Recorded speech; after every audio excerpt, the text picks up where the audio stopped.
Hello and welcome to Spectrum TV News at 9. I am Francis Oyima Edet, coming to you live from Iyo, the capital city of Akwa Ibom State. Let's take a look at the headlines. President Tinubu appoints 9 new INEC regs. Akwa Ibom State Governor Pastor Umoino seeks collaborative relationship in Eastern Obolo's petrochemical free zone project. Plus, Turkish President Erdogan says Hamas not terrorist organization. We will bring you details of these stories and more in a moment.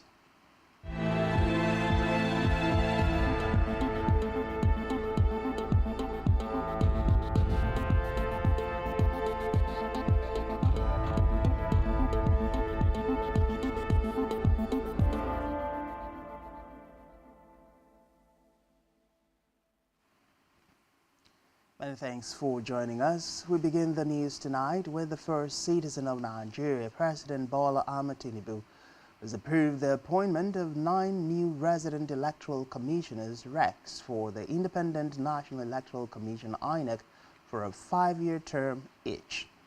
The special advisor to the President on Media and Publicity, Ajurin Galale, said in a statement today that the appointments are subject to the confirmation of the Nigerian Senate. The new appointees are Isa Shaka Ihemekene, Edo State Resident Electoral Commissioner; Bamidele Agbede, Ekiti State Resident Electoral Commissioner; Jani Adamu Bello, Gombe State Resident Electoral Commissioner; Dr. Taye Ilayusu, Kwara State Resident Electoral Commissioner; Dr. Bumi Omoshi Yedemi, Lagos State Resident Electoral Commissioner; Yahaya Bello, Nasarawa State Resident Electoral Commissioner; Professor Mohammed Yawa, Niger State Resident Electoral Commissioner; and Dr. Anubum Onocha, Rivers State Resident Electoral Commissioner; Abubakar Fawa Dambo, Zamfara State Resident Electoral Commissioner. President Tinubu urged the new appointees to abide by the highest standards of professional and ethical conduct in the discharge of their duties. He added that this is in accordance with his determination to facilitate the establishment of a new and sustainable standard of transparent, fair, and conflict-free electoral conduct in Nigeria.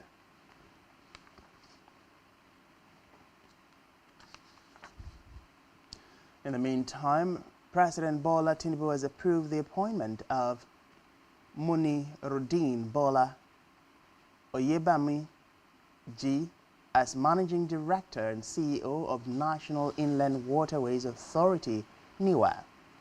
Also appointed to boost the Federal Ministry of Marine and Blue Economy is Akuta Pius Okeyima as Executive Secretary and CEO, Nigerian Shippers Council, NSC.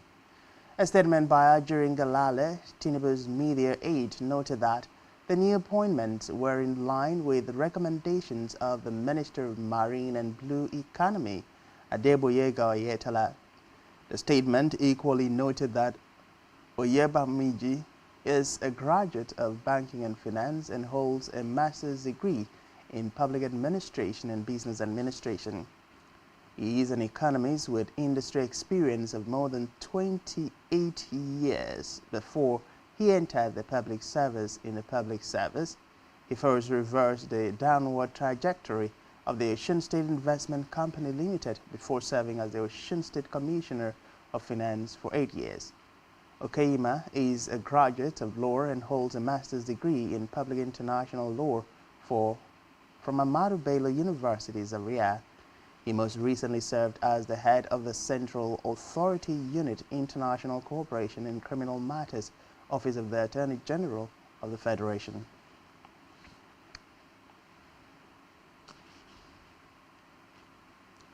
Meanwhile, President Bola Tinubu has written to the Senate for expeditious consideration of the confirmation of the appointment of Adamu Aliyu as chairman of the Independent Corrupt Practices and Other Related Offences Commission (ICPC).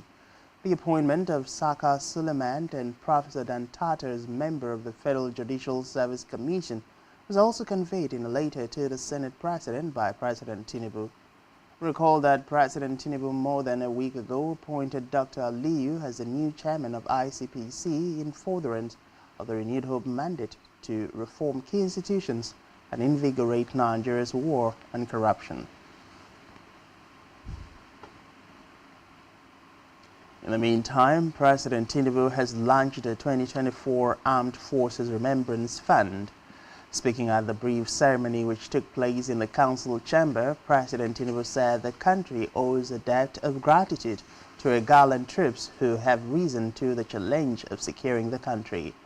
Tinubu went on to underscore the government's commitment of 18 billion naira that has been approved for the payments of the group life assurance benefits for the families of fallen heroes of the Nigerian Armed Forces. Away from that, the Federation Account Allocation Committee, FAAC, says it shared 903.48 billion naira among the three tiers of government for September 2023.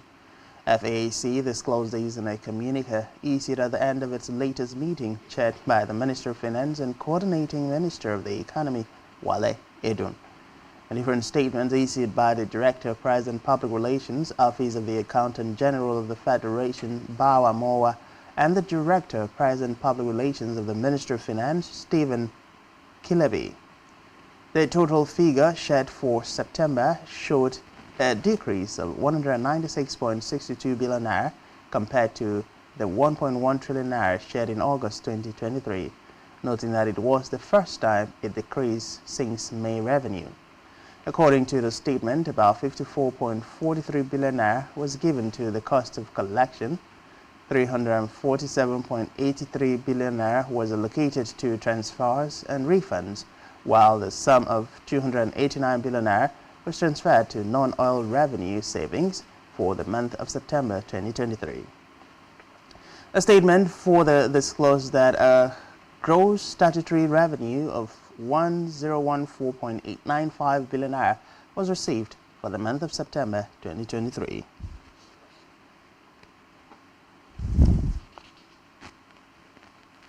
And while the federal government has hinted that it would launch a roadmap for the Federal Ministry of Marine and Blue Economy, Minister of Marine and Blue Economy Adeboyega Oyetola stated this during a panel discussion at the 29th session of the Nigeria Economic Summit Group, NESG, with the theme Pathways to Sustainable Economic Transformation and Inclusion. Oyetola acknowledged the timeliness of the summit, noting that its output would be considered in developing Nigeria into a hub of maritime trade and ancillary services in Africa. The minister also disclosed his resolve to get presidential endorsement for the use of scanners in port operations in the country, adding that seaports all over the world have gone digital, and digitalization is mainly used to drive efficiency and remove human contacts that are slow and breed corruption.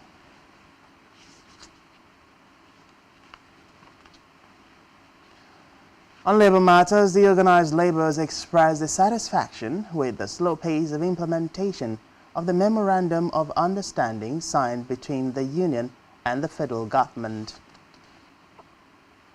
The state chapters of the Nigeria Labour Congress, NLC, and the Trade Union Congress, TUC, said failure to implement the agreement before the October 30th deadline might have and leave them with no choice but to down tolls, noting that they had commenced mobilization of members across the country.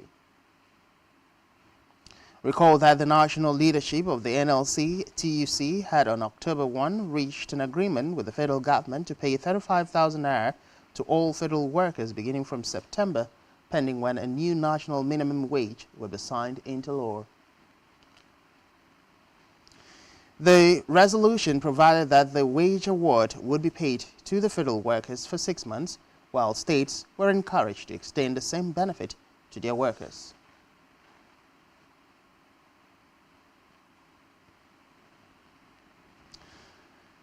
From the red chambers, now where the Senate has considered two bills seeking to ban the governor of the Central Bank of Nigeria, CBN, and deputy governors of the Apex Bank from participating in politics.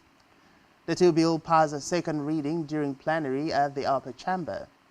The Senate passed them after the consideration of two similar bills sponsored by Sunday Karimi, the lawmaker representing Kogi West Senatorial District, and Darlington Nwokocha, lawmaker representing Abia Central Senatorial District. During the debates on the bills, the lawmakers proposed that Section 9 be further amended to insulate the CBN governor and deputies from participating in politics while in service. Both senators equally proposed that the Auditor General of the Federation, Chairman of the Federal Inland Revenue Service (FIRS), and Chartered Institute of Bankers in Nigeria (CIBN) be represented on the board of the CBN. Senator Adams Oshomole from Edo North Senatorial District, however, opposed the second reading of the bill, arguing that the case of the immediate past governor of the CBN, Godwin Emefiele, which was the case in reference, was a consequence of the absence of governance and the will to enforce the extant laws.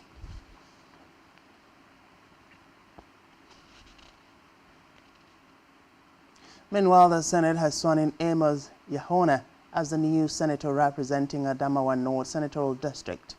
The swearing-in was performed by the Deputy Senate President Jibrin Baro, who presided over the plenary.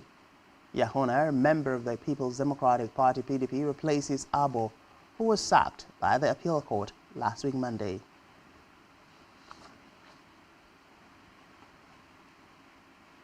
Meanwhile, the Senate has justified the planned purchase of luxury vehicles for lawmakers in spite of dissenting voices in the last few days. Briefing journalists in Abuja, the chairman of the Senate Committee on Services, Sunday Karimi, said the leadership of the two chambers of the National Assembly decided to buy the luxury cars for lawmakers because of its durability and maintenance for the period of 4 years. He further stated that Nigerians were picking on lawmakers but ignoring ministers. According to him, some ministers have more than 3 Land Cruisers, Prado, and other vehicles, and questions are not asked.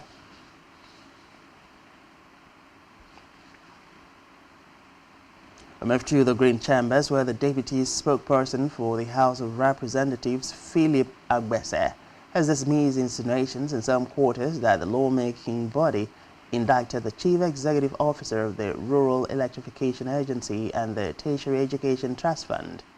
Agbese, who represents Ado Opunku Obadio Federal Constituency in Benue State, gave the clarification while fielding questions from journalists at the end of plenary. Recall that the House of Representatives Committee on Anti-Corruption, in a letter dated October 11, 2023, summoned the Managing Director of REA, Sahijo Ahmed, over multi-billion naira fraud allegedly perpetrated on this watch.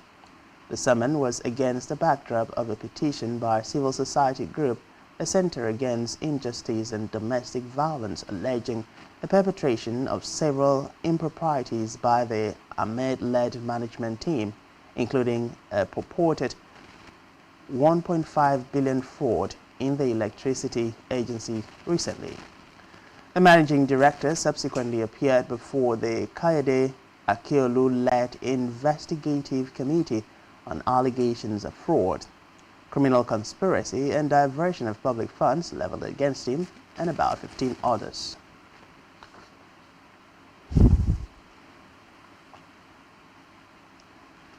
We move to judiciary matters, where the Supreme Court is scheduled to deliver judgment tomorrow, October 26, in the cases of the Labour Party and its presidential candidate Peter Obi, the People's Democratic Party (PDP) and its candidate Atiku Abubakar, and the All Progressives Congress (APC) and its candidate Bola Tinubu. The judgment date was confirmed by all parties involved today.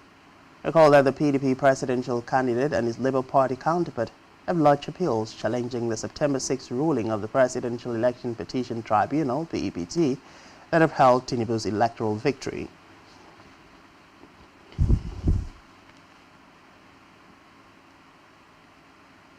And while the Sokoto State Election Petition Tribunal has upheld the election of Aminu Tambawal of the People's Democratic Party (PDP) as a duly elected senator for Sokoto South Senatorial District, Abdullahi Danbaba of the All Progressives Congress (APC) had filed a petition challenging the victory of Tambawal, praying that the tribunal declared the election inconclusive for not complying substantially with the provisions of the Electoral Act.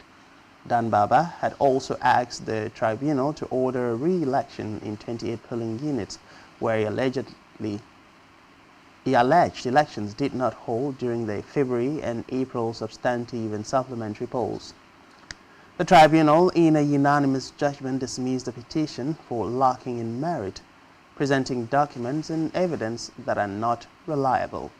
The tribunal also awarded the cost of 200,000 naira each to the first and second respondent, the PDP, and Tambawal. Tambawal, a two-term ex-governor of Sokoto State, won the poll with a total number of 100,860 votes. With a vote margin of 4,976, he defeated his closest rival, Danbaba, who scored 95,884 votes.